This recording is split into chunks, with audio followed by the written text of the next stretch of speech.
All right, South Korean and Japanese media are both saying that North Korea has fired a missile over northern Japan. The Pentagon is currently investigating. A senior U.S. official said that there had been some movement suggesting an immediate missile was being prepared, but there is not yet any confirmation about how far this missile flew. Jillian, I'm going to come to you on this. You've worked for two presidents. North Korea is not a new issue. I think we can all agree no one has effectively figured out how to handle it based off of what you've seen from your days in both White Houses, what you've observed so far for the Trump administration.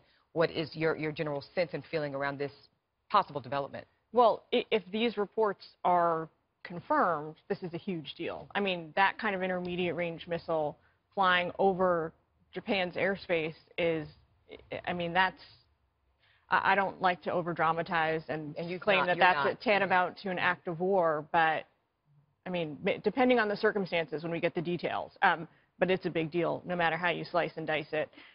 Japan's a major ally to the United States, though we're not, you know, they're not wed to us through a NATO treaty, and we're not obligated to necessarily come to their defense in this instance.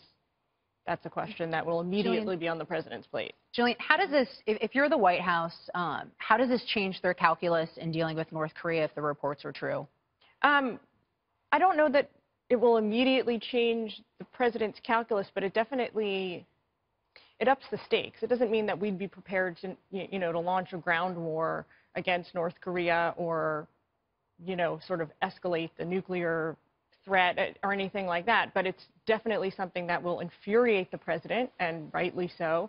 And it's something that will, I think, cause the United States to really push China a lot harder than they even have been, which has sort of been to the max lately in terms of hedging against North Korea. And a lot of people have been describing this dynamic between President Trump and really previous U.S. presidents as well and Kim Jong-un in that regime as kind of a game of chicken is something that I've heard floated. But we know this is not a game, right? We know that these are potentially millions of lives at stake, as you're saying. And if this development is even anywhere near true, those stakes just got higher today. You're absolutely right. It's not a game.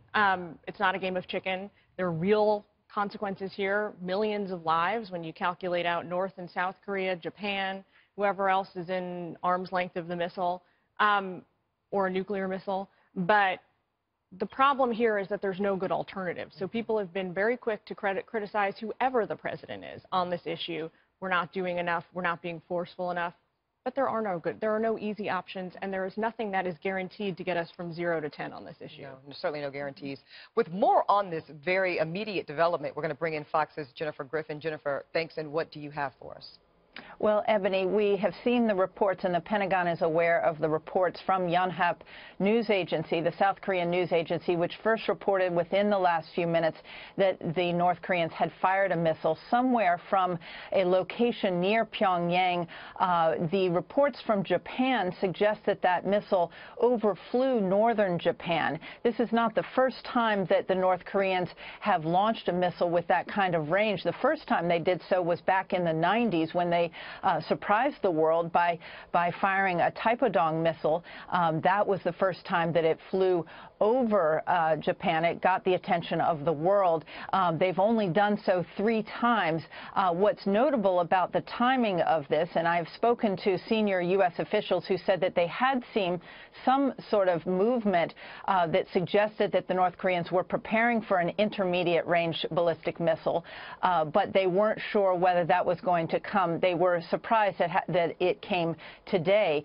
Remember, there are 10 days of military exercises taking place right now in South Korea between the U.S. military and the South Korean military. Those exercises are slated to end on Wednesday.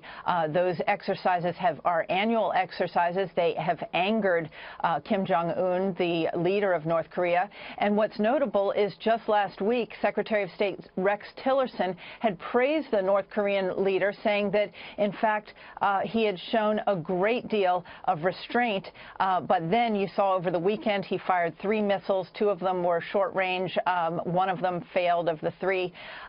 So I believe that this is time to coincide with those military exercises with South Korea. Back to you. Jennifer, do we know how or even when we can expect to hear from the White House on this? Well, I know that the White House has called over here to the Pentagon to get the latest intelligence on this. Right now, U.S. Pacific Command and others are trying to gather the data on this missile launch, and so they will be communicating that to the White House. The White House will want to wait, of course, until they have that information because there will be a lot of decisions based on this. But from those I'm speaking to here at the Pentagon, this missile never posed a threat to any of the continental U.S. or to Hawaii or Alaska. However, this kind of range missile could pose a threat to Guam, and it is not clear whether this is the last of the missiles being fired from Pyongyang, especially since these military exercises are ongoing. Jennifer, from your time covering North Korea and from your perspective, are we in a different place with North Korea than we previously have been? It certainly feels like it is that tension is ratcheting up. There's what feels like a very dangerous game of chicken, almost a dare taking place, and Kim Jong-un continues to try to show that he is still in power and in control and able to fire these missiles. But certainly the range of these missiles has gotten the attention, and the capabilities in the last 6 months of what we've seen has gotten the attention of those who watch these things here at the Pentagon and elsewhere. Jennifer, just a quick final question. You talk about Secretary of State Tillerson and what sounds like very diplomatic tone he took last week. Can you give any anticipation about what that diplomacy will look like moving forward? Well, I think that you're going to see a very tough line from not only the White House. Tillerson had praised those UN sanctions. The Security Council had imposed unanimously sanctions against North Korea, and that was significant. That was an achievement.